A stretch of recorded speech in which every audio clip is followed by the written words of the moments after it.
Bonjour à tous et bienvenue pour cette deuxième table ronde organisée à l'occasion des 10 ans de Studio LED. Et table ronde donc, qui a pour thème « Quelle stratégie RSE pour les prestataires logistiques ?» Je vous rappelle que vous pouvez poser vos questions dès maintenant et nos intervenants se feront un plaisir d'y répondre à la fin du débat. Pour commencer ce débat, je propose à nos intervenants de bien vouloir se présenter en commençant par Noémie. Bonjour Noémie. Donc, je suis Noémie Felboer, directrice de la transition énergétique du groupe Epner. Donc, je suis vraiment sur le pilier énergie d'une stratégie RSE qui évidemment est beaucoup plus large que uniquement l'environnement. D'accord, très bien. Merci. William. Moi, je suis William Paramore. Je dirige une entité qui s'appelle IDEO, une filiale du groupe ID Logistique, dont la spécialité est les activités de pilotage de flux, routier ou ferroviaire ou autre, dans un mode 4PL, dans notre jargon du monde de la supply chain. Et on verra comment IDEO contribue justement à la politique RSE du groupe ID Logistique. Merci. Bonjour, Pénélope Lego, directrice développement durable et QHSE du groupe FM Logistique. Et donc FM Logistique, entreprise familiale, indépendante, présente dans une quinzaine de pays. Prestataire logistique. Et voilà, il y a à peu près 30 000 collaborateurs. Et d'un point de vue développement durable, on peut se féliciter d'avoir réduit de presque moitié notre empreinte carbone sur les 5 dernières années. Donc on est très fiers. Plein de prix en plus. C'est vrai, on a été félicités pour ça. Dont un prix est remis par Supply Chain Village d'ailleurs. Tout à fait. À Saint-Malo. Remis par Corinne d'ailleurs, qui était à l'époque. Absolument. C'est vrai. Ouais. Absolument. Donc Corinne. Donc bonjour et merci à tous les intervenantes et de participer à cette table ronde. Donc le Studio LED, va fêter ses 10 ans aujourd'hui et nous sommes fabricants de solutions d'éclairage LED connectés. On intervient principalement dans le milieu, on est un acteur assez reconnu dans le milieu logistique, mais pas que, dans le milieu tertiaire et aussi les villes. Et merci encore pour le discours et les débats enrichissants que nous allons avoir. Merci Asna. Asna Berki-Aguez, je suis directrice RSE de Barjane. Barjane est un investisseur immobilier spécialisé en immobilier logistique et industriel. C'est une société à mission depuis 2024 et on a plusieurs métiers. On est aménageur de parcs d'activités, développeur de bâtiments logistiques, gestionnaire technique de ces bâtiments et producteur d'énergie photovoltaïque depuis 2010. Merci Céline. Bonjour, Céline Châtelain, je suis la directrice QHSE et RSE du groupe Dimotrans, une ETI de transport et logistique présente en France, aux États-Unis, en Asie, qui comprend 2500 collaborateurs et qui couvre les 4 principaux métiers du transport et la logistique. Donc l'overseas pour le transport international, la logistique contractuelle sous la marque Dimolog, l'overland pour l'activité route et affrètement et du projet industriel. Merci. Je vais me tourner vers Pénélope parce qu'effectivement, FM est une société qui a remporté, je le rappelais tout à l'heure, beaucoup de prix en matière de RSE. Comment un prestataire logistique met en place une stratégie RSE et pourquoi il le fait? Alors, d'abord, pour répondre sur le comment, je pense qu'il y a 2 éléments très importants. Le premier, c'est de choisir les sujets ou en tout cas les combats qu'on va vouloir mener, donc les thématiques sur lesquelles on va devoir travailler. Pour faire ça, je pense que c'est le cas de tous mes collègues. C'est très compliqué parce qu'habituellement, c'est vrai qu'on a une majorité d'hommes. Je crois que c'est la première fois depuis qu'on organise des débats avec Supply Chain Village qu'on a une majorité de femmes. Et ça, c'est le développement durable. Pour mon grand plaisir, n'est-ce pas? Donc, en tout cas, sur le comment, d'abord, c'est important de pouvoir comprendre les attentes de l'ensemble des parties intéressées du groupe, que ce soit des collaborateurs, des clients, les institutionnels, nos fournisseurs, etc. Et donc, c'est ce qui nous a permis de venir prioriser les sujets. Ça, c'est le premier des points, je dirais, d'arriver à prioriser, parce que le sujet développement durable est très large et on ne peut pas correctement, je dirais, atteindre tous les objectifs, donc il faut falloir se concentrer. Par exemple, chez FM Logistique, les priorités, il y a bien sûr la décarbonation, en particulier du transport. Ouais. On a déjà bien avancé sur la partie entrepôt et on doit continuer d'aller aussi bien sur le transport. Et le sujet des déchets, donc à la fois d'aller dans une économie plus circulaire et un meilleur traitement des déchets. Sur la partie, bon là je me suis concentrée sur des exemples environnementaux. Et l'autre point important sur le comment, c'est surtout de se dire, il y a le sujet, mais il y a aussi le comment est-ce qu'on fait en sorte que ça s'intègre véritablement dans les pratiques de l'entreprise. Donc pour ça, il faut s'assurer que la gouvernance soit alignée sur ces sujets, que l'ensemble des politiques, je dirais, de rémunération, d'incentive soient aussi alignées. Et enfin, bien sûr, la communication, que ce soit en interne d'un point de vue managérial ou en externe.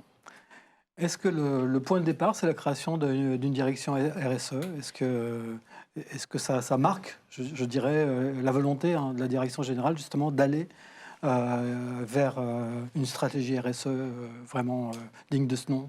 Alors c'est certain parce que je me dis plus on a de spécialistes et de personnes capables de porter la voix, plus on pourra être ambitieux et aller loin. Je pense qu'un second niveau, je dirais, de maturité, c'est d'avoir l'ensemble des équipes et pas uniquement les équipes développement durable qui sont impliquées dans cette démarche. C'est vrai que nous, dans les dernières actualités, par exemple, on travaille beaucoup avec nos équipes achats et nos équipes transport pour avoir des politiques RSE qui sont dédiées à leur métier et qui sont portées finalement par ces équipes opérationnelles. D'accord. Ça remonte à combien de temps la direction RSE chez FM? Ça fait 7 ans. 7 ans. Exactement. Ouais. Je vais compter depuis combien d'années j'étais là. Ça fait 7 ans qu'FM Logistique s'est doté, je dirais, d'une direction RSE qui a ce nom-là, que nous on appelle développement durable, même si ça fait bien plus longtemps que le groupe est engagé. C'est notamment lié, je dirais, à son histoire d'entreprise familiale avec des valeurs fortes, notamment portées sur l'humain. C'est vrai qu'on a commencé avec des projets, je dirais, sociaux ou humains très forts et on a continué de se développer sur les enjeux environnementaux. Merci. Noémie, vous êtes donc... Pardon, je suis perdu. C'est pas Noémie que je voulais, c'était Pénélope, pardon. Non, je m'en mêle complètement, là. Non, Céline, pardon. Céline. Voilà, on a trop de femmes sur ce C'est l'émotion des femmes. Bon, Céline, vous êtes directrice RSE chez Dimotrans. Précédemment, vous étiez déjà directrice logistique d'un grand groupe de logistique. Comment devient-on directrice RSE? Alors à la base, j'étais pas directrice RSE, j'étais directrice QHSE, mais j'ai toujours été très très impliquée sur ces notions de développement durable qui sont petit à petit devenues une démarche RSE, responsabilité sociétale des entreprises. Je pense que pour moi, c'était la suite logique des choses parce qu'en fait, via le QHSE, on touche déjà 3 piliers en fait, de la RSE. Et forcément, on a l'habitude de suivre, via les systèmes de management QHSE, de piloter un certain nombre de sujets, de mettre en place les actions. Et finalement, ça a été vraiment la suite logique pour moi dans mon parcours. D'accord.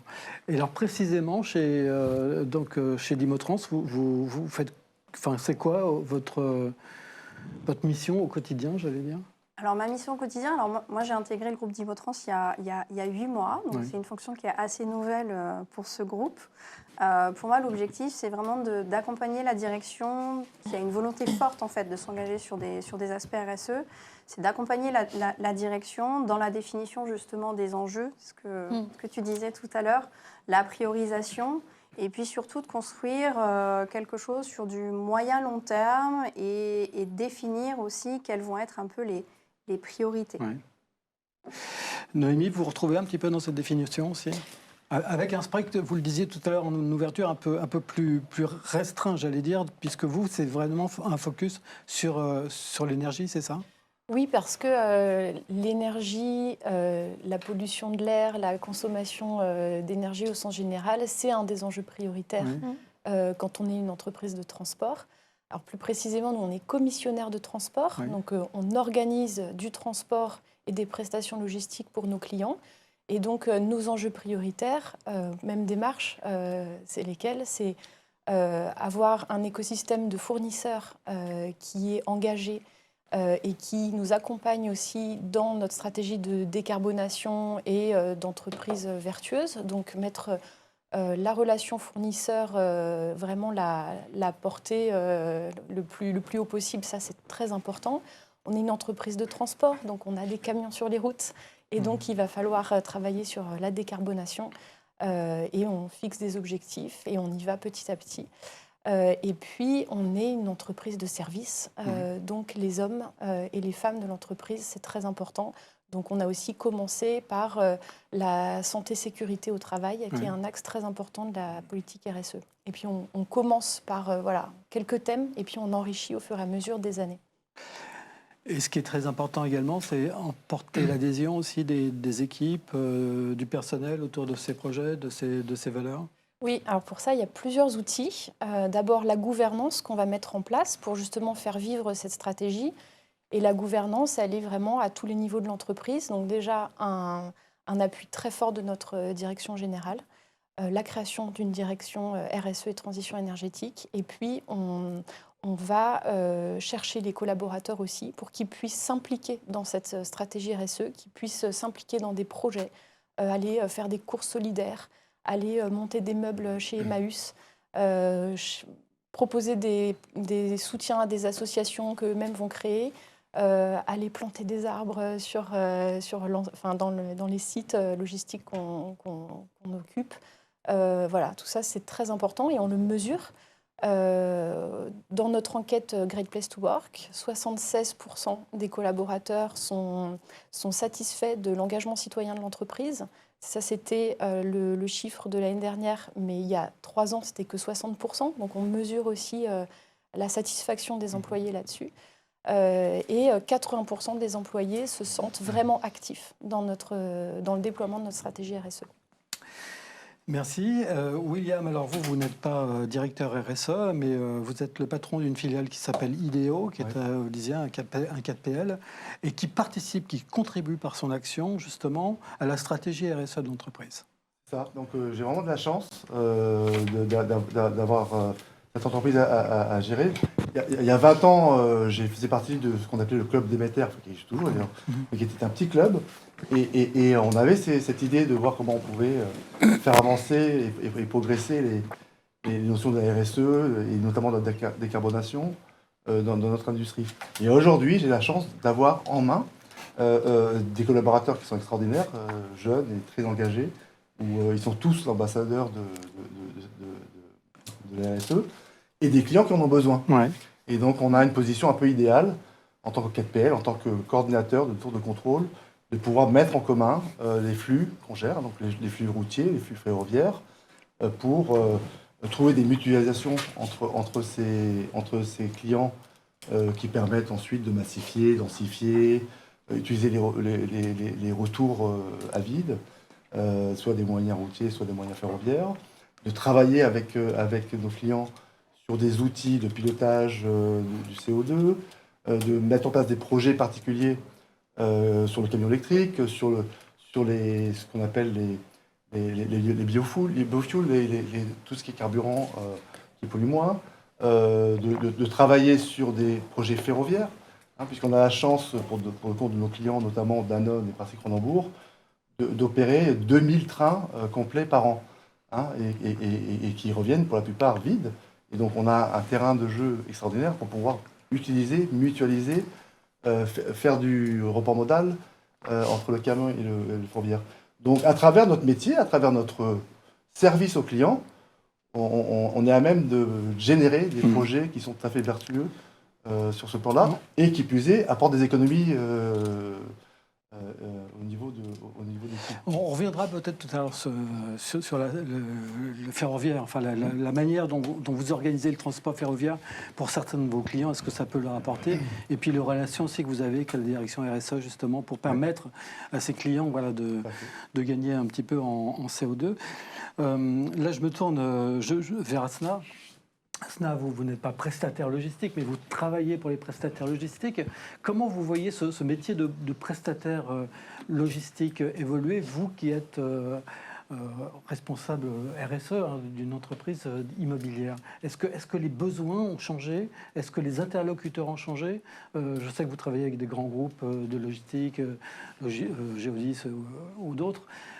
Comment ce besoin aujourd'hui se traduit chez vous en tant que développeur? Oui, ça a changé. Moi, je travaille dans ce secteur depuis longtemps, depuis 2007. Et Barjane a toujours été très engagée sur un immobilier durable, avec la volonté de développer un immobilier logistique qui soit plus qualitatif que ce qui se faisait traditionnellement à l'époque. C'est une entreprise qui, donc, dès ses débuts, a été certifiée ISO 14001. Et quand on parlait de développement durable, de qualité environnementale, voilà, on avait peut-être pas le même écho dans nos discussions avec nos preneurs que ce qu'il y a aujourd'hui. Aujourd'hui, on retrouve vraiment une direction commune chez les prestataires logistiques qui habitent nos bâtiments, une volonté d'offrir plus de confort aux utilisateurs. Enfin, c'est vraiment quelque chose qui ressort beaucoup. Des vraies politiques RSE que nous, on suit en tant qu'investisseurs immobiliers. On étudie les stratégies RSE de nos clients pour pouvoir leur apporter des solutions qui soient les plus pertinentes pour leurs problématiques. Oui. Vous voyez des différences d'un prestataire à l'autre, enfin, je veux dire, ceux qui font vraiment de la RSE, enfin, qui sont vraiment engagés dans une stratégie RSE, puis les autres qui font un peu de greenwashing. La liste des gentils et des méchants. Alors, Le mot est lancé. Je ne sais pas si on voit à ce point-là, mais en tout cas, on voit une vraie évolution. Et moi, je pense sincère, enfin, je veux dire, tout le monde a les mêmes défis aujourd'hui. Je pense que, alors, on n'a peut-être pas tous le même niveau de maturité, on a tous encore des progrès à faire, tous autant qu'on est. Nous, je suis très alignée avec ce que disaient Pénélope et Céline. On fait ça petit à petit, on est toujours dans l'amélioration continue, on ne peut pas tout faire d'un coup. Nous, on croit beaucoup à ce cercle d'amélioration continue que nos systèmes qualité portent et qui donc nous font tous progresser et aller plus loin dans la démarche. Et vraiment, il y a une vraie différence entre 2007 et 2024. Oui.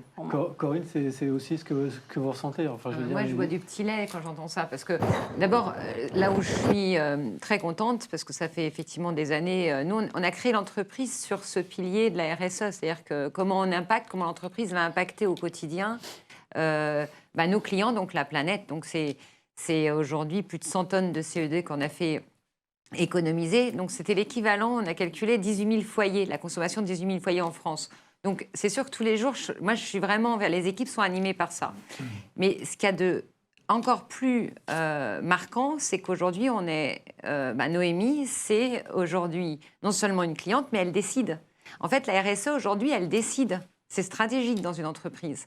Chez Geodis, j'ai eu l'occasion de croiser aussi Céline, c'est la RSE, effectivement, qui décide des sujets.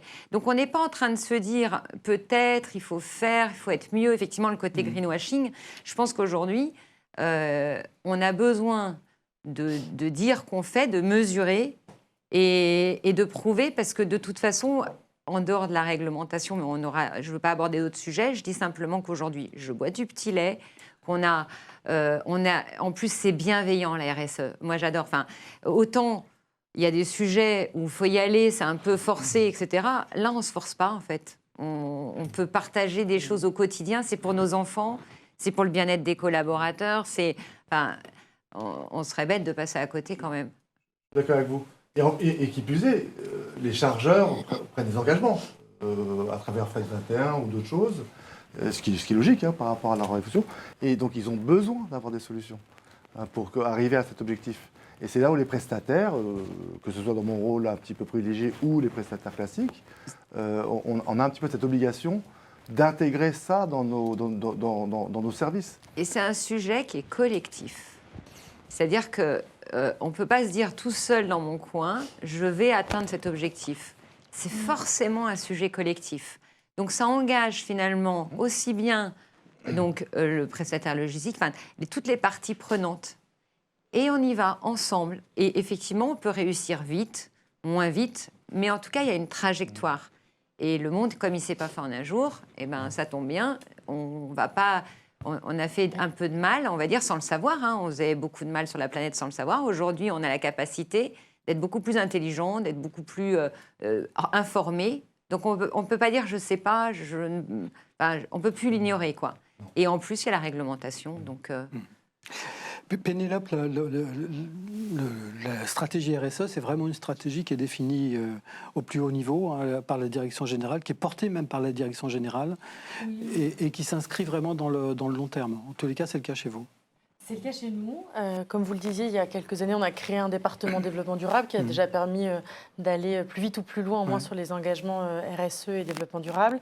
Et en fait, ce qui a changé complètement la donne aussi chez FM Logistique, c'est en 2018 le fait de se reposer sur une nouvelle stratégie qu'on appelle Supply Change et qui intègre définitivement le développement durable au cœur de la stratégie de l'entreprise. Et donc, effectivement, c'est formidable de travailler dans une entreprise où on a le soutien complet de la direction et des actions qui sont à la fois concrètes et qui sont mesurables, mais qui surtout s'intègrent complètement dans l'ensemble de nos pratiques, l'ensemble des offres que l'on peut avoir, des réponses que l'on fait aux clients. Et je rejoins tout à fait ce qui a été dit juste avant par ma collègue, il y a un changement fondamental par rapport à 2007, mais je dirais même encore plus ces dernières années. Je ne crois pas que je vois encore un seul appel d'offres passer sans la dimension développement durable. C'est vraiment tous ensemble. Et c'est plus devenu un nice to have, mais un must have. Ouais. Je reviens sur votre plan de développement. C'était, je crois, il y avait une cinquantaine d'actions qui étaient prévues, hein, il me semble, de mémoire. Ah oui, vous faites référence au plan d'efficacité énergétique. Même encore plus que ça, parce qu'on avait 75. Effectivement, on avait mis le paquet sur l'efficacité énergétique. Un grand programme dans l'ensemble des pays où on avait défini 75 actions applicables peu ou prou dans l'ensemble des sites et qui ont été appliquées depuis. Et donc là, quand on avait fait le premier bilan, en 1 an et demi, on avait réduit de 22% nos consommations en intensité. Donc ça, c'est vrai que c'est énorme. Et alors, je rejoins le commentaire que vous disiez tout à l'heure. Ça a beaucoup de vertus environnementales et beaucoup de vertus économiques également. Ouais. Bravo pour le supply change. Oui, c'est bien trouvé. Hein. Je suis jaloux. Je suis jaloux. Ah oui. Je suis un peu jaloux. Voilà, maintenant, ça y est, c'est pris. Non, mais ça prouve en tous les cas qu'on est dans le concret, quoi. C'est les mesures qui ont été listées, les 75 mesures. Oui. Mais je crois que dans votre stratégie RSE globale, il y a encore plus de mesures que ça. Enfin, c'est vraiment très structuré et c'est très concret. C'est ça, moi, qui me frappe. C'est de voir que les objectifs que vous avez sont des objectifs qui sont vraiment tangibles, quoi, qui sont... Moi, j'avoue que j'ai une conviction très forte sur le développement durable. À la fois qu'il faut être excessivement, je dirais, concret, parce que sinon, on tombe dans du greenwashing, de la belle histoire et des choses qui ont peu d'impact, alors que ce qu'on cherche tous, c'est de l'impact. Mais qu'il faut quand même la belle histoire. Il faut quand même engager l'ensemble. On parlait tout à l'heure d'engager les collaborateurs, les partenaires. C'est un projet collectif. Hein, c'est des choses qu'on peut faire qu'avec nos fournisseurs, sous-traitants et clients. Et donc, il faut quand même créer, je dirais, ce futur désirable, cette envie d'aller loin, d'aller encore plus vite. Et donc, c'est ce que je trouve passionnant, c'est d'avoir des actions vraiment très concrètes au service de cette vision supply change et autres que l'on veut tous créer ensemble. Noémie, si on veut parler par exemple de résultats, qu'est-ce que vous avez déjà obtenu concrètement en matière de réduction de CO2, par exemple ?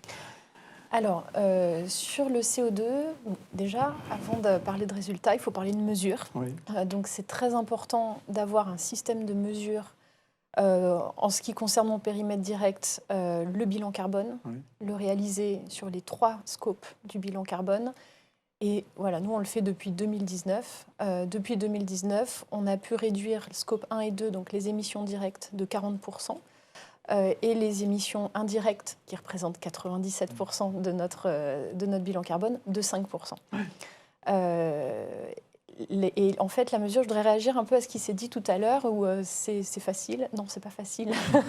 C'est pas facile, en fait. Et les objectifs, en fait, à un moment, on fixe un cap, on détermine un projet, on le fait avec sa direction générale, on est d'accord, mais ensuite, il faut que ça passe. Donc il faut rien lâcher. Il faut prouver tout le temps les bénéfices qu'on attend de ça. Parfois, ça coûte plus cher.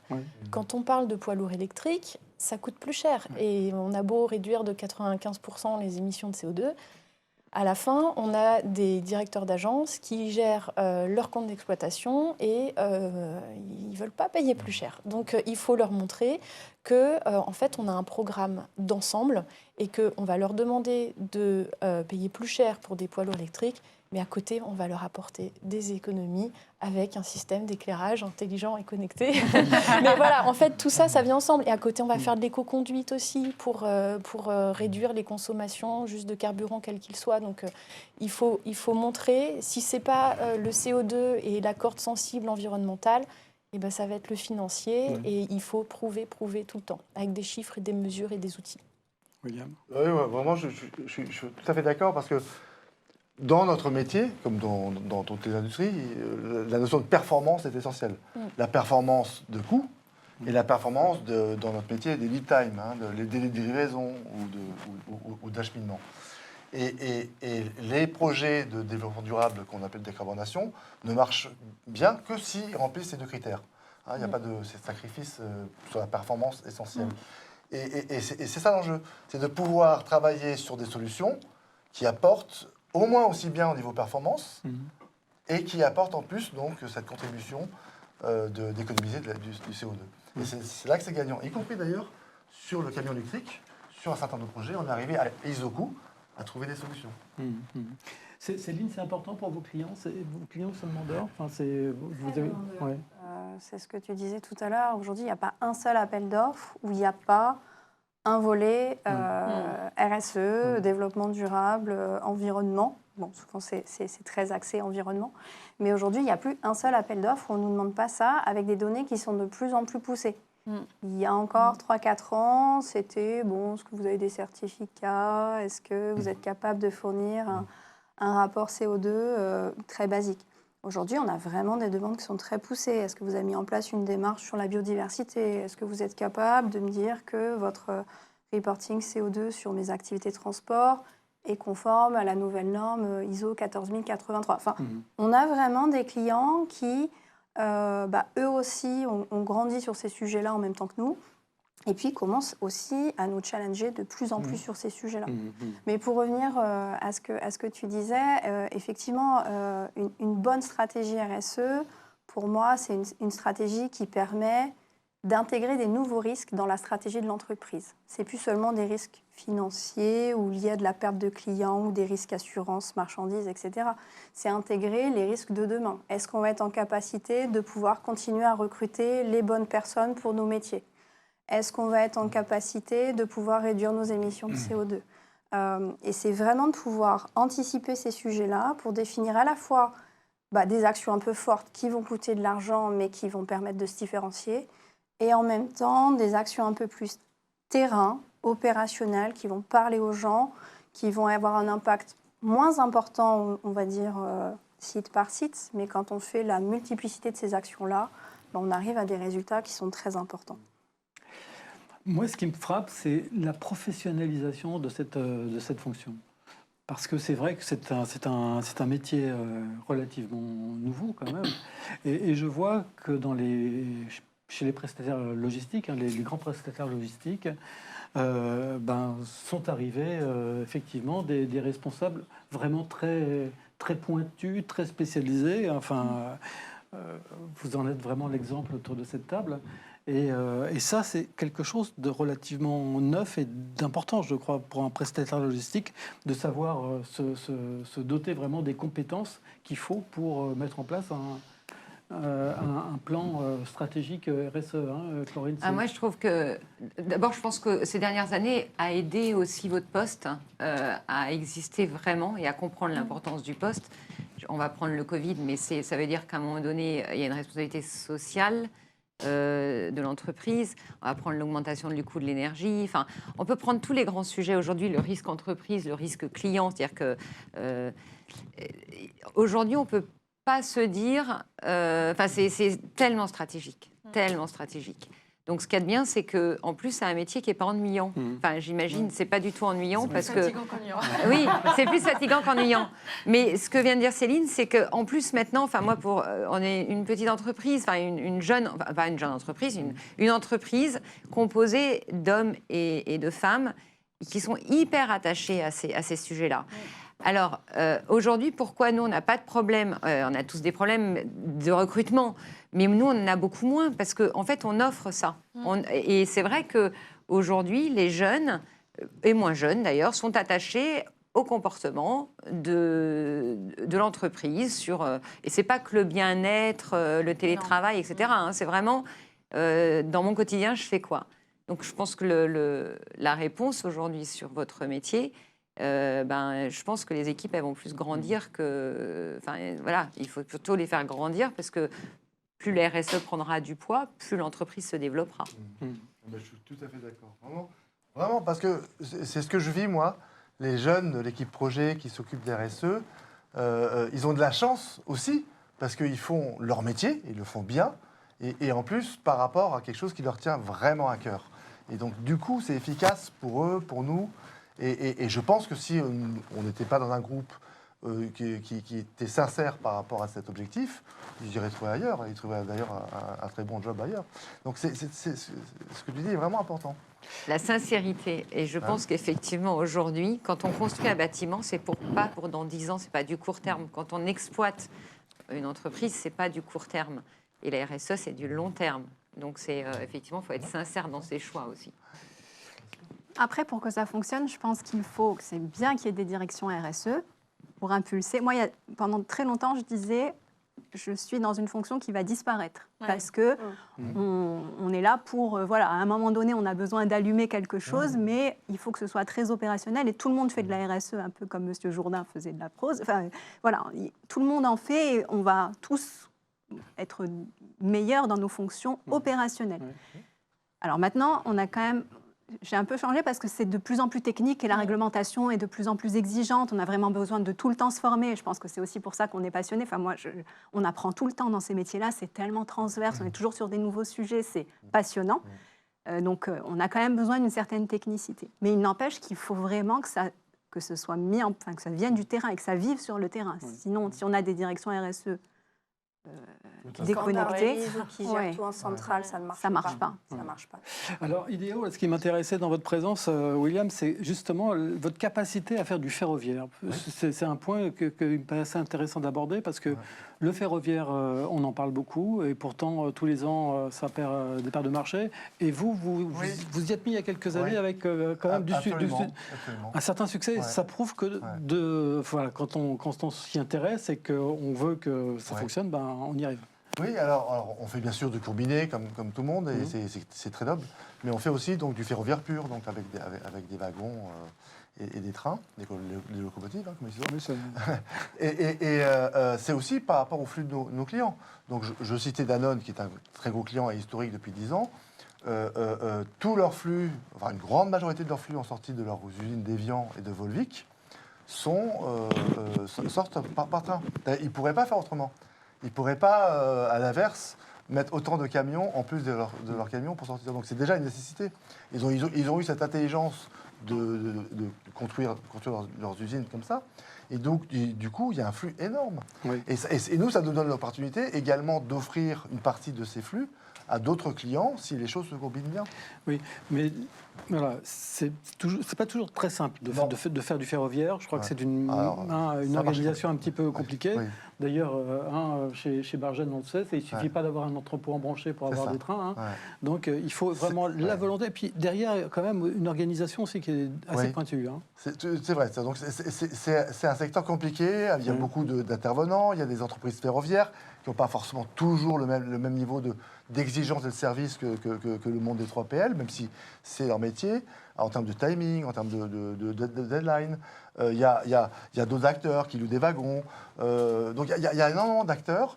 Et justement, c'est pour ça qu'il faut une tour de contrôle pour mettre un petit peu toutes ces briques et orchestrer ce sujet pour rendre un service in fine.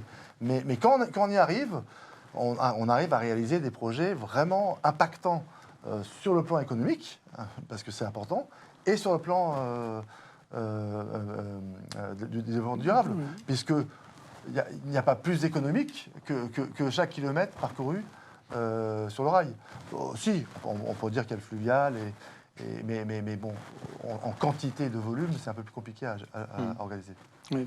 Pour Danone, je me souviens que vous avez été obligé de fabriquer ou pas, en tous les cas mettre en place un hub. Oui, alors ce hub on a travaillé avec eux sur un hub géant à Ambérieux, qui est d'ailleurs presté par Transalliance, qui est une société qui est partenaire dans ce dispositif, et qui accueille donc tous ces trains.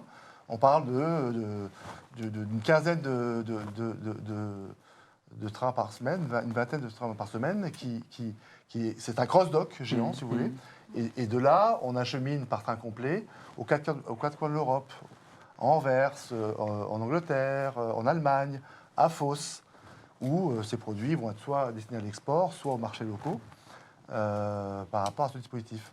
Donc c'est vrai que c'est un une mise en place poussée du ferroviaire, en l'occurrence, et ça permet, encore une fois, de pouvoir offrir ça à d'autres personnes, donc ce qu'on appelle des flux retour.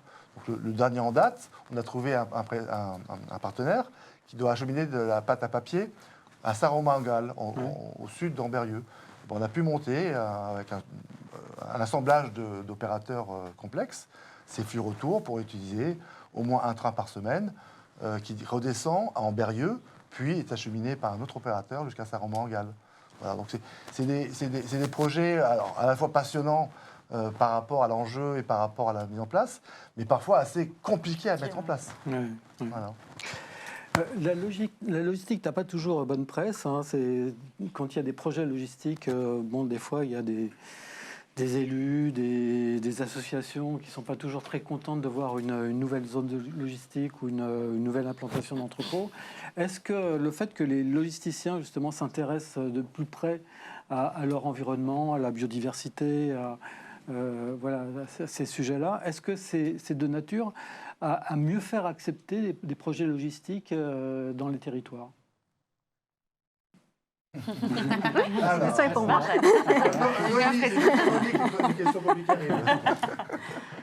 Oui.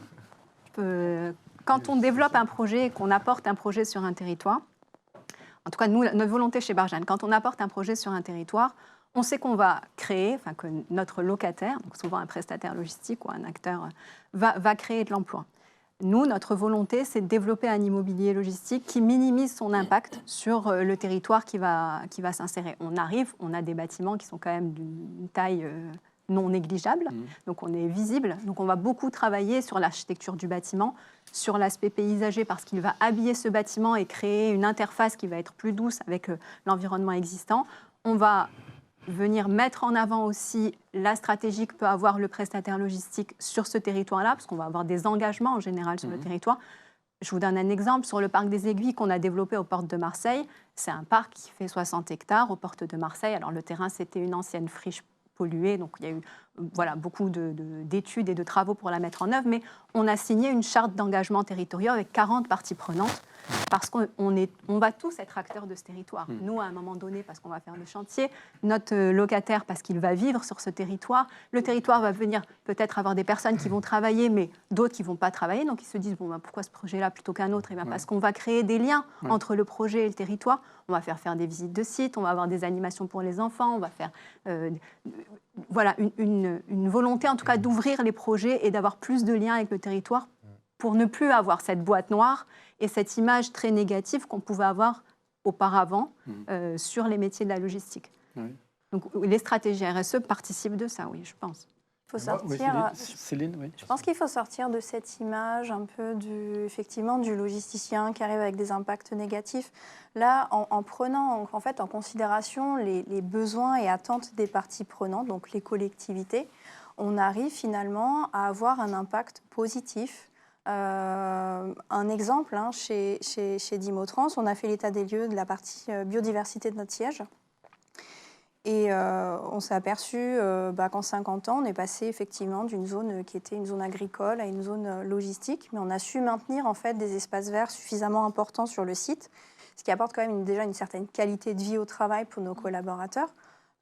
Et ensuite, en faisant l'étude sur la biodiversité, on s'est aperçu qu'on a un impact positif versus le milieu il y a 50 ans, parce qu'on a plus d'espèces. Alors certes, on a des habitats qui sont plus fragmentés, mais on a plus d'espèces. Il y a des espèces rares qui se développent sur le site. Et on est assez fiers de ça, en fait, de pouvoir se dire que on sort de cette image de sites logistiques qui peuvent être polluants, qui peuvent être dérangeants pour le voisinage. Vraiment, le fait de prendre en considération les besoins de nos parties prenantes, je pense que c'est vraiment la clé pour changer l'image des entreprises transport et logistique. Mais ça passe bien, vous pensez, auprès du grand public? Parce que le grand public voit tout ça? En fait, je pense que le grand public a une image un petit peu déformée. En fait, aujourd'hui, je pense que tous les transporteurs, enfin en tout cas tous ceux qui sont autour de la table, transporteurs et logisticiens, ont une réelle volonté de changer les choses et d'apporter des impacts positifs, que ce soit sur le côté social, sociétal, environnemental, avec du concret, du vrai. et des données qui sont traçables, démontrables, auditables. Voilà, et de sortir de cette notion un peu de greenwashing qu'on a pu avoir il y a quelques années. Mais ça dépend un peu des dirigeants, parce qu'il est évident qu'on est dans une industrie qui, par nature, est polluante. Du transport routier, c'est polluant. Et donc, quand un dirigeant s'implique, ça fait une différence. Moi, je travaillais, je suis dans la logistique depuis très longtemps. Barjane était déjà un peu avant-gardiste, il proposait même des solutions photovoltaïques, de quoi on demandait de quoi il parlait, mais c'était un peu visionnaire. Mais je l'ai connu. Jean-Christophe Machet, c'est pareil, il était très impliqué là-dedans. Chez moi, le président, c'est Eric Aymar. C'est un sujet essentiel, parce que non seulement c'est important par rapport à l'entreprise qu'il dirige, mais parce qu'il sait qu'il y a des enjeux qui sont incontournables dans le temps.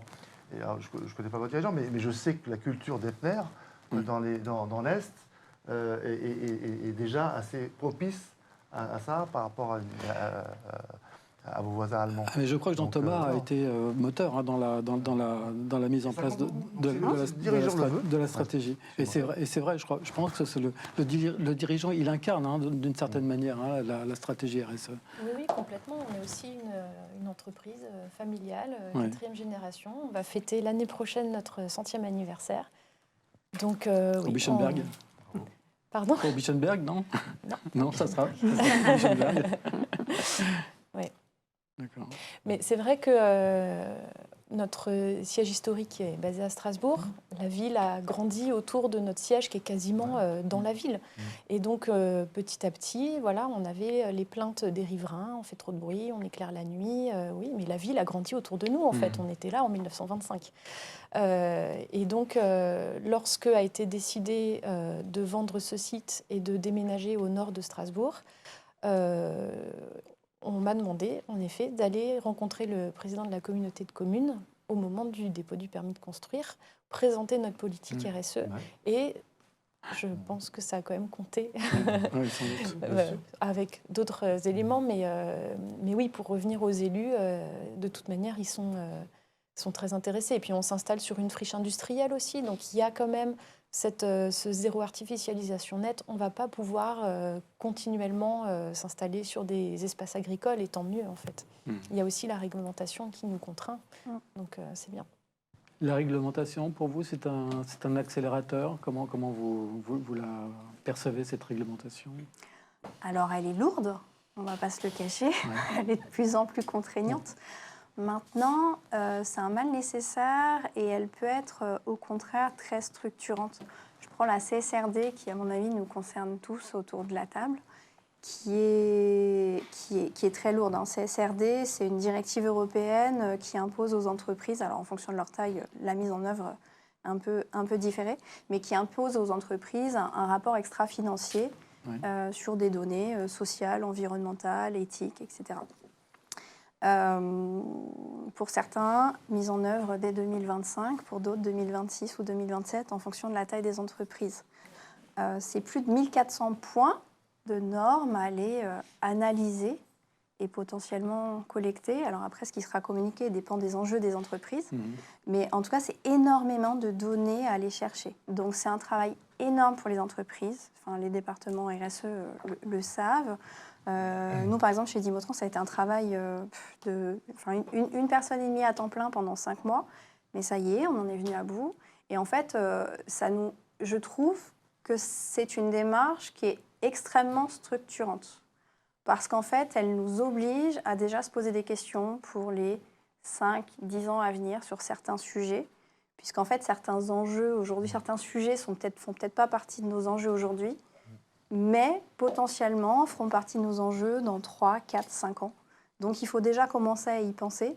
Et du coup, cette réglementation environnementale, que ce soit CSRD ou décret tertiaire ou autre, soit nous fixe des objectifs à court terme ou moyen terme, soit nous oblige à nous structurer et oblige toutes les entreprises à aller dans cette même démarche. Pénélope, vous avez un périmètre groupe. Oui. Comment ça se passe par pays ? Parce que j'imagine que justement les contraintes réglementaires et puis les stratégies RSE ne sont pas forcément les mêmes d'un pays à l'autre. Vous êtes présent dans beaucoup de pays, FM. Comment Comment vous gérez ça? Est-ce que toutes ces directions RSE sont en relation avec vous? Et puis, est-ce qu'il y a des différences d'un pays à l'autre? Est-ce que la France est un bon élève par rapport aux autres? Oui, alors effectivement, la France, non seulement a eu un cadre législatif au niveau de l'État français qui était plutôt en amont, parce que même aujourd'hui, la CSRD est quand même très inspirée, je dirais, de la DPEF et des autres systèmes amont qui venaient du Grenelle 2 ou en tout cas d'autres législations françaises. Donc bien sûr, et puis même par rapport à la taille de l'entité dans l'entreprise, on est assez, je dirais, structuré. On a effectivement des responsables RSE ou développement durable dans l'ensemble de nos filiales, de nos pays. Donc, pour le coup, on a du monde qui travaille là-dessus. Bien sûr, ce n'est pas la même chose de travailler sur ces sujets-là en Europe ou en dehors de l'Europe, tout simplement parce que déjà, c'est des réglementations européennes. Donc, dès lors que, en tout cas en Europe, ils ont eu l'ensemble des communications. Quand, au fin fond du Vietnam ou de l'Inde, on doit expliquer la réglementation européenne et comment elle s'impacte sur la façon dont ils doivent reporter les éléments. C'est forcément un travail de pédagogie important. Mais moi, je trouve qu'il ne faut pas du tout sous-estimer justement la volonté. Moi, je vois, on est très présent au Brésil, Inde et Vietnam. La volonté de ces pays et des équipes à tous les niveaux de s'engager d'une manière, alors on parlait de concret tout à l'heure, très concrète aussi parce que bien souvent, c'est les premiers pays frappés par les conséquences des dérèglements climatiques que l'on voit ou par les, je dirais, manques soit d'éthique dans certaines supply chains ou de distorsion sociale qu'il peut y avoir dans des États où c'est moins structuré d'un point de vue code du travail. Ça fait partie de votre mission aussi? Ça ne fait pas partie de ma conformité, mais forcément, on est très proche parce qu'aujourd'hui, on a de plus en plus d'enjeux de conformité développement durable. En revanche, c'est très enrichissant en fait, de travailler sur la diversité de ces pays parce qu'il y a des approches culturelles très différentes et donc on a des États qui presque, je dirais, historiquement ou culturellement sont très avancés, par exemple sur la réduction des déchets. D'autres qui sont beaucoup plus avancés sur l'efficacité énergétique. Il y a d'autres États où historiquement on avait, je dirais, pléthore d'énergie à bas coût et donc forcément peut-être un peu moins d'envie d'aller réduire ces coûts-là. Et donc c'est très libre, mais c'est aussi très enrichissant. Et aujourd'hui, on a cette force, je dirais, CFM Logistique, d'avoir ce réseau d'acteurs dans l'ensemble des pays où on est présent, qui travaillent et qui apporte sa pierre, je dirais, à l'édifice groupe. Alors, je ne sais pas si nous avons des questions. Jérôme, peut-être? Oui, effectivement. Quelques questions. La première, quels indicateurs et quelles preuves vous sont demandés par vos clients pour démontrer vos engagements RSE? Alors, les indicateurs, les preuves, qui souhaiterait prendre? Un premier élément. Pénélope. Mais je passerai la... Mais je vous en prie. Honneur aux dames. Peut-être un commentaire sans aller dans le détail. Donc, il y a énormément d'informations qui nous sont demandées par les clients. Hein. On le disait tout à l'heure, c'est de plus en plus structuré dans les réponses à l'offre et c'est de mieux en mieux d'ailleurs parce que parfois on avait des questions qui étaient un peu à côté, je dirais, du sujet. Donc, maintenant, on arrive sur le sujet. Le commentaire que je voulais faire, c'est que ça va être un nombre d'indicateurs et d'informations qui vont être de plus en plus structurés, aussi, du fait de la CSRD et de la taxonomie européenne. On va plus tellement avoir le choix de quelles sont les informations qui vont être demandées. Ce qui va être intéressant d'ailleurs dans les années à venir, c'est du fait du format même de déclaration des indicateurs de la CSRD qui vont être complètement publics. Comment fonctionneront les entreprises? Elles n'auront plus besoin de nous poser ces questions. Finalement, elles pourront aller y accéder et comparer, faire leur benchmark sur ces plateformes européennes. Donc, ce sera, je pense, passionnant de voir cette évolution-là. Et puis oui, de se comparer comme ça entre différents acteurs, c'est ça. peut être intéressant. William, oui. Oui, alors justement sur cet indicateur, c'est quelque chose sur lequel nous, on a développé des outils, parce que ça fait partie de notre service en tant que tour de contrôle, où on permet à nos clients de suivre leur consommation de CO2 ou la baisse sur notre périmètre qu'on gère, mais également l'outil est mis à disposition sur un périmètre plus large, hein, y compris sur les domaines qu'on ne gère pas. Et ça permet pas seulement de suivre le CO2, mais également des KPI sur la proportion d'électrique sur l'ensemble, la proportion de biofuel sur l'ensemble, la proportion de solutions combinées versus le standard. Et tout ça donne des outils également à nos clients pour faire évoluer ou accélérer certaines choses. Il y a une foule de KPI à En suivre. En fait. particulier environnementaux, en effet. Bien sûr. C'est vrai que nous aussi, on avait lancé un tableau de bord spécifique pour que chaque client puisse connaître l'empreinte environnementale des activités qui nous étaient confiées. Et ça a toujours été très bien reçu parce que je pense que c'est une boîte noire aujourd'hui, la logistique ou la supply chain. Il y a tellement de cascades de sous-traitance, tellement de complexité. Nous-mêmes, on a du mal à avoir toutes les informations. Donc, nos clients, c'est encore plus difficile et c'est très orienté environnement. Ouais. Sur les indicateurs? Il y a quand même beaucoup de demandes aussi sur la partie sociale, accidentologie, diversité aussi, qui apparaissent de plus en plus. C'est vraiment un volet qui est de plus en plus mis en avant Et par nos l'insertion. clients. Ouais. On a parlé tout à l'heure de l'économie circulaire. Enfin, c'est un Ouais. petit sujet quand même, nous, avec nos clients, et notamment Epner, on est à fond dans cette démarche-là. Pourquoi en fait, aujourd'hui, il y a beaucoup de gaspillage sous couvert en fait, de mettre en place de nouvelles technologies. Si on ne maîtrise pas ces nouvelles technologies, on risque de faire des mauvais choix. Donc, il y a pas confondre faire vite, mais faire bien, et faire bien durablement. Et en fait, quand on fait bien durablement, qu'on se pose les bonnes questions, on peut aussi réutiliser finalement ce qu'on enlève. Quand on enlève un parc d'éclairage LED quelque part, on peut très bien les utiliser pour ailleurs. Donc, c'est soit les remettre en circulation au sein des sites clients, soit par Cycle Up, leur donner une deuxième vie en leur donnant, en fait, en les refurbishant, en fait, en les reconditionnant. Donc, il peut y avoir ça, effectivement, qui peut être mis un petit peu en avant, parce que c'est des choses simples à faire, mais on ne le fait pas forcément. Ouais, toute la rigueur à mettre en place, oui, c'est pas toujours très simple. Autre question, Jérôme? Oui, effectivement. Comment encourager une meilleure implication des équipes locales des agences pour qu'elles participent activement et suivent les programmes et engagements RSE du groupe? Les rémunérer. Oui, c'est exactement ce que j'allais dire. Mesurés. Je pense que tout est dit. Effectivement, il faut que toute la politique de rémunération et de motivation, pour le dire au sens large, soit cohérente avec la stratégie du groupe et la stratégie de développement durable. Et il faut qu'on rende ça digeste, parce que comme vous disiez, c'est un métier qui s'est professionnalisé, parce que c'est de plus en plus technique. Nous, on pourrait parler des heures, de scope, de tous les niveaux, notamment sur le point énergétique. Aujourd'hui, pour des équipes, je dirais opérationnelles, qui ont déjà une journée bien prise par l'ensemble des défis logistiques, il faut pouvoir rendre les choses claires, tangibles, mesurables et associées, liées à leur rémunération. Après, pour moi, il y a aussi une notion d'empouvoirment, c'est-à-dire rendre les collaborateurs acteurs en fait de la démarche, leur donner les clés, leur dire que chaque action est légitime. Il n'y a pas de petite action en RSE. Chacun peut apporter sa pierre à l'édifice et proposer quelque chose. Et je pense que c'est important de leur donner cette possibilité-là, parce qu'en fait, si tout le monde prend sa part, si tout le monde a un peu cette approche colibri, je fais à la hauteur de mon poste, finalement, il va démontrer à son collègue qu'il y arrive et que on peut mettre en place des choses. Et je pense que dans la démarche RSE, on a souvent tendance à sous-estimer le pouvoir de l'influence, démontrer, parce que souvent, on a souvent des barrières, oui, mais ça coûte cher ou on ne va pas y arriver.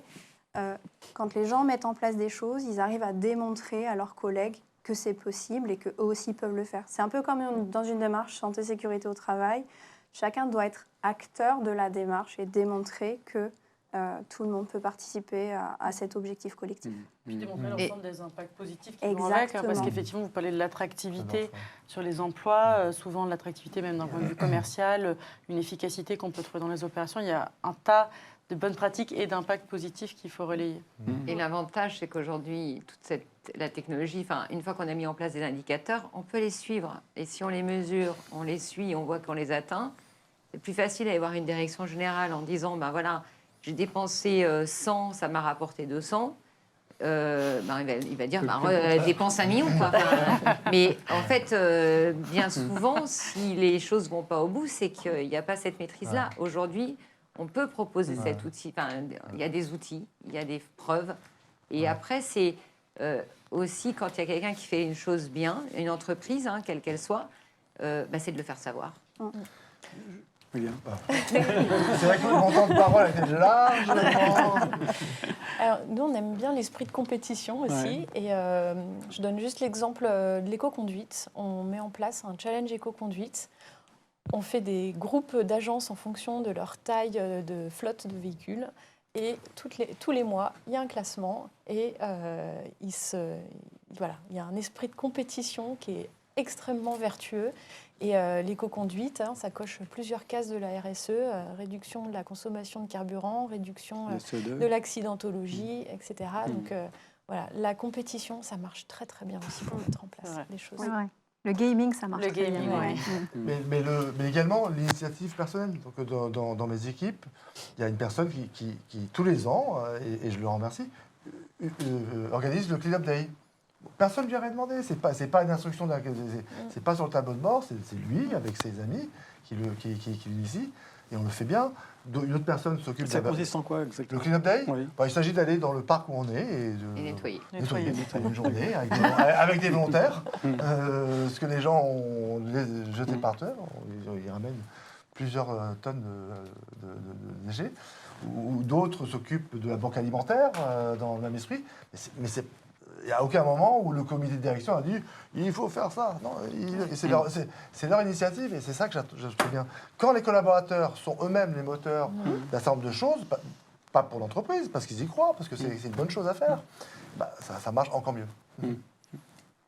Jérôme, une petite dernière. Oui, effectivement, une petite dernière question, et plutôt orientée pour les directions RSE. Qu'est-ce qui est difficile aujourd'hui pour vous pour prendre vos décisions rapidement? Mais Alors moi, comme premier élément de réponse, peut-être, même si je pense qu'il y en a beaucoup, il y a finalement, tout à l'heure, on a lancé le mot de greenwashing. Je pense qu'il y a du greenwashing qui peut être fait parce que volontairement, voilà, mais aujourd'hui, c'est de moins en moins le cas, c'est presque plus le cas, je pense. À l'inverse, on peut faire du greenwashing parce qu'on va trop vite, mais parce qu'on n'étudie pas l'ensemble des impacts. Et comme on disait, c'est très technique, en fait. Il y a des dimensions sociales, environnementales sur plusieurs facteurs. On a beaucoup parlé de CO2, mais il y a quand même 9 limites planétaires à considérer quand on prend une décision environnementale. Donc je pense qu'on a ce devoir de précaution, je dirais, de mesure et d'aller vraiment creuser dans le détail la réalité des impacts et des conséquences de nos décisions avant d'en prendre une. Et donc ça donne une attitude très précautionneuse qui peut être vue comme peut-être un peu plus lente. D'accord. Moi, j'avais une dernière question également. Quelles sont vos priorités aujourd'hui? Noémie, peut-être? Sur quel dossier vous travaillez aujourd'hui prioritairement? Quels sont vos... L'internationalisation, Oui. on en parlait tout à l'heure, mais c'est vrai qu'en France, on est quand même très en avance du fait de la réglementation nationale, du fait aussi parce que, en tout cas chez Epner, c'est la France le marché principal, mais oui, faire la même chose différemment en fait dans les autres pays, c'est très important aussi pour nous. Voilà, montrer à un client allemand qu'on fait aussi des choses en Allemagne, c'est très important. D'accord. Ensuite, je dirais que c'est compléter notre mix énergétique sur la route. Aujourd'hui, on est à 70% de nos camions qui sont à autre chose que du diesel, du gaz, du biogaz et du XTL ou HVO. Il faut qu'on arrive à mettre des poids lourds électriques aussi. En proportion, voilà, pour permettre un mix énergétique, une gestion des risques aussi. Là, vous avez fait un choix concernant le mix énergétique. Est-ce que vous orientez plus vers l'électrique? Non, on ne fait pas de choix, justement. De choix. En fait, il faut d'abord regarder les usages, les parcours. Est-ce qu'on a une station gaz-biogaz? Est-ce qu'on a une cuve de carburant ou qu'on peut remplir avec du XTL? Quelles sont les autonomies nécessaires? Donc, ce qu'on fait, c'est que quand on a une station gaz à côté de chez nous, eh bien, on investit dans du gaz. Ça permet de rentrer quand même dans les zones à faible émission. On essaye de faire le plus possible de biogaz plutôt que du gaz. Quand on a une cuve de carburant, on met du XTL, moins 85% de CO2. Et puis, quand on a une agence qui a des petites tournées de distribution, on va proposer de mettre aussi des poids lourds électriques. Donc, on arrive à avoir un petit peu de tout dans toutes nos régions en France. Voilà. Puis en Allemagne, on va plutôt partir sur du HVO, sachant qu'on parlait des distinctions entre les pays aussi. Chaque pays d'Europe a des préoccupations différentes. L'Allemagne va vouloir travailler sur sa production d'énergie, est en récession, il n'y a plus aucune subvention sur des poids lourds électriques. La Belgique, les Pays-Bas vont être beaucoup plus pragmatiques, ils vont travailler sur la sobriété. Et puis l'Espagne, son principal problème aujourd'hui, c'est les vagues de chaleur, la ressource en eau. Donc, ils vont plutôt travailler sur le développement des énergies renouvelables. Et puis, il n'y a pas grand-chose du coup pour le transport.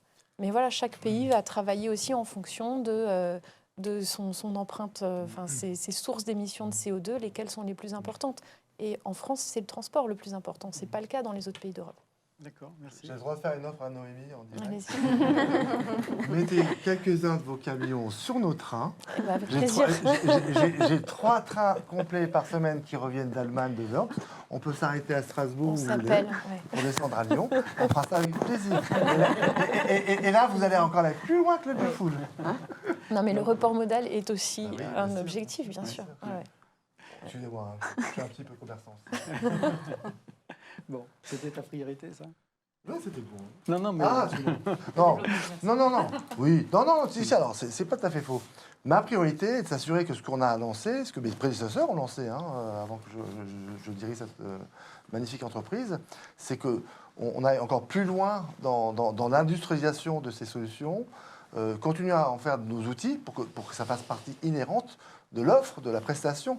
Ça peut marcher que comme ça. Ça peut pas être un hobby ou quelque chose à part. Il faut vraiment que ça fasse partie du cœur de l'offre du prestataire.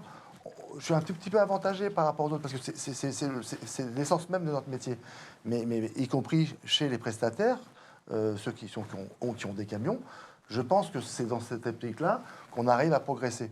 Et donc, c'est vraiment d'aller plus loin dans cette façon de penser, d'intégrer ça dans tous les esprits de toutes les personnes qui travaillent dans l'entreprise. Oui.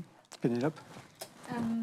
Si je devais en choisir qu'une. Non, La priorité des c'est ça, la priorités. priorité des priorités. Alors, je pense qu'on est tous d'accord pour se dire que dans la logistique, l'aspect du transport est plus prioritaire parce que plus polluant, plus difficile et plus en retard, je dirais, sur sa transition, que ce soit énergétique ou même des systèmes.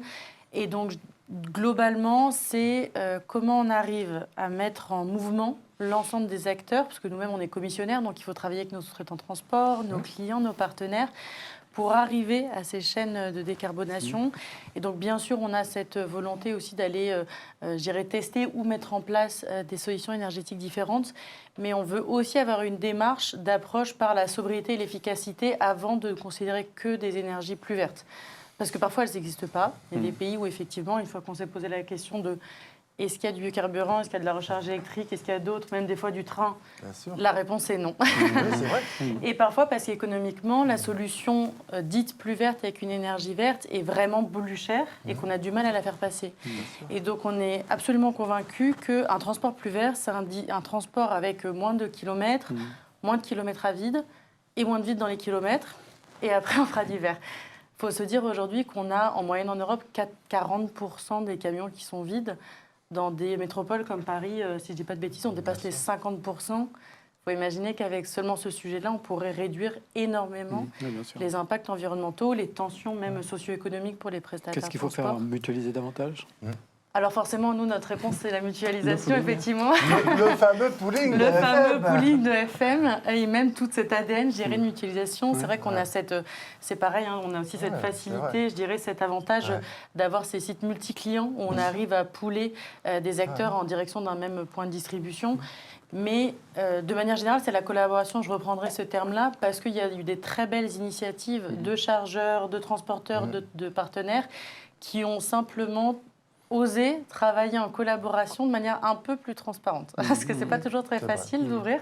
Mais une fois qu'on arrive à ouvrir et qu'on arrive à être dans une position win-win, voire win-win-win-win-win, parce qu'on peut être très nombreux, on a vraiment des très belles histoires à écrire ensemble. Oui. Chez Dimotrans, pareil, vous avez vraiment... vous avez aussi plusieurs métiers. Donc, oui, plusieurs métiers. Quoi vous mettez l'accent en priorité? Alors, un petit peu ce qu'on a dit. Forcément, la partie carbone va être une top priorité. Et puis, il faut pouvoir l'adapter d'un métier à l'autre. Parce que, comme je disais, avec cette approche, chacun prend sa partie. On va un peu travailler sur la partie carbone, réduction carbone, sur les métiers de logistique, comme on va travailler sur la partie route ou la partie overseas. Mais moi, je dirais que ma top priorité, au-delà des actions très techniques dont on a parlé à l'instant, ma top priorité pour moi, c'est de transformer la contrainte en un avantage, parce que la RSE est encore perçue comme une contrainte, donc vraiment de la transformer en avantage, et que finalement, ça devienne un incontournable pour l'ensemble des collaborateurs de l'entreprise, parce que finalement, ce sont eux les experts, chacun sur leur métier. Si je prends mes équipes de la route, enfin mes collaborateurs de la route, clairement, c'est eux les experts. C'est eux qui travaillent au quotidien avec les clients, qui gèrent les retours à vide, les transit times. C'est eux qui vont pouvoir apporter une solution pour réduire les émissions de CO2. Donc moi, je voudrais, vraiment ma top priorité, c'est vraiment de rendre cette contrainte accessible à tout le monde et que surtout, ça vienne d'eux, en fait. Voilà. Super. Merci. Asna, la priorité de Barjane. Je partage assez ce qu'a dit Céline. Et dans l'autre priorité, moi, mon challenge de l'année ou de l'année qui arrive, c'est la maîtrise de la donnée. C'est mon grand sujet en ce moment, la maîtrise de la data RSE, au sens large, parce que la data RSE, on peut tout mettre dedans, en fait, on peut mettre toute l'activité de l'entreprise. Mais la maîtrise de la donnée, c'est par la data de la RSE. Et tout ce qui va nous servir à calculer tous les indicateurs qui nous sont demandés demain. Aujourd'hui, on a tous un pool d'indicateurs qu'on pilote. Alors nous, chez Barjane, pour le coup, on était soumis à ni DPEF ni rien, donc on le faisait vraiment de manière très engagée parce qu'on a des certifications qu'on porte depuis longtemps, donc on le fait parce qu'on a envie de le faire. Et puis maintenant, la réglementation nous apporte des demandes complémentaires.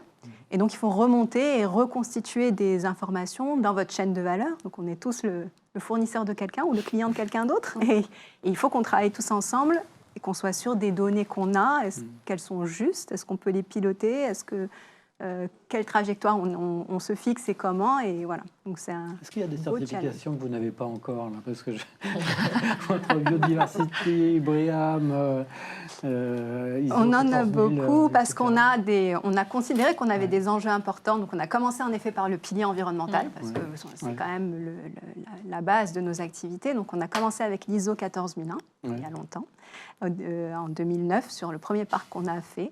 Ensuite, d'année en année, on a élargi finalement ce pilier environnemental. Donc, on a été labellisé Lucie adhérente du Global Compact parce qu'on voulait sortir du pilier environnement qu'on avait beaucoup travaillé pour adresser d'autres sujets, collaborateurs, clients, ancrage territorial. Voilà. Donc, on est labellisé Lucie. Donc, c'est un label français de référence sur la responsabilité sociétale des entreprises.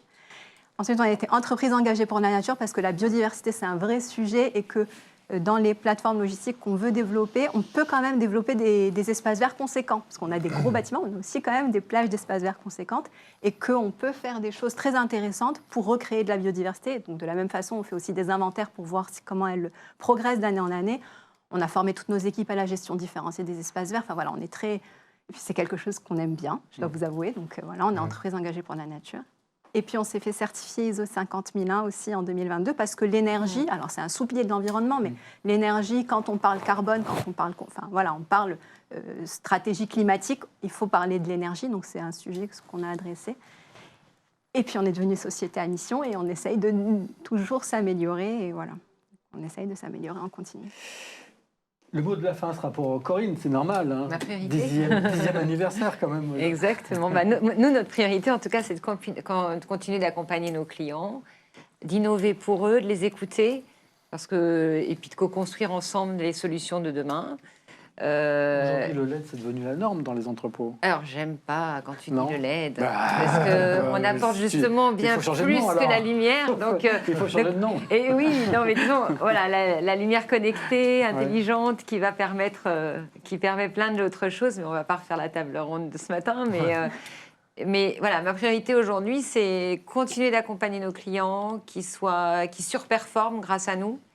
Et les accompagner sur l'international parce qu'effectivement, Epner est à l'international et d'autres, Geodis et nos autres clients sont aussi ailleurs. Donc la base carbone en fait en France effectivement est très faible par rapport au poids de l'Allemagne qui est 10 fois supérieur.